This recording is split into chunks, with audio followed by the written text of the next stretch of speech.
그러면 용산 대통령실의 이야기를 한번 들어보겠습니다. 대통령실의 강희연 기자가 연결이 되어 있습니다. 강 기자, 대통령실에서 추가로 입장 나온 게 있습니까? 네, 대통령의 직무가 정지된 만큼 이 대통령실이 공식 입장을 내긴 어려운 상황입니다. 다만 조금 전 이 대통령의 변호인단 측인 윤곽근 변호사가 입장문을 냈습니다. 이 수사권 없는 공수처에서 청구한 체포영장이 발부된 것이 놀랍고 도저히 받아들이기 어렵다면서 대단히 유감스럽다는 입장을 밝혔습니다. 그리고 현직 대통령으로서 수사 권한 문제 등 불출석의 정당한 사유가 있음에도 이 체포영장이 발부된 것을 납득하기 어렵다라고도 했는데요. 이 수사권이 없는 수사기관에서 청구하여 발부된 체포영장과 압수수색 영장은 법을 위반하여 불법, 무효라고도 했습니다.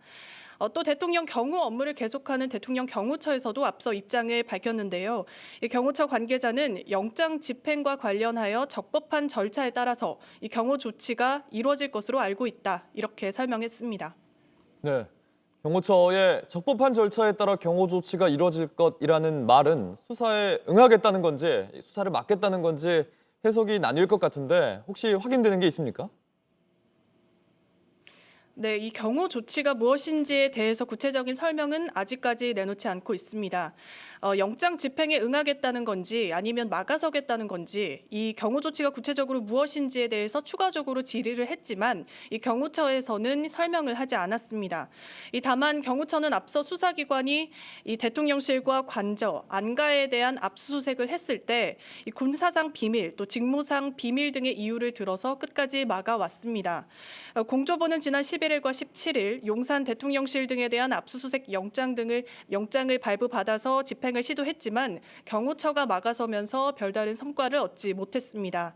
또 지난 27일에도 CCTV 확보를 위해서 대통령 이 안가에 대한 압수수색을 시도했지만 경호처가 이 같은 이유로 불응한 바 있습니다. 이번 체포 영장이나 수색 영장을 최종적으로 불승인하는 이 결정권자는 박종준 대통령 경호처장으로 알려져 있는데요. 이 어떤 판단을 할지는 좀 더 지켜봐야 할 것 같습니다.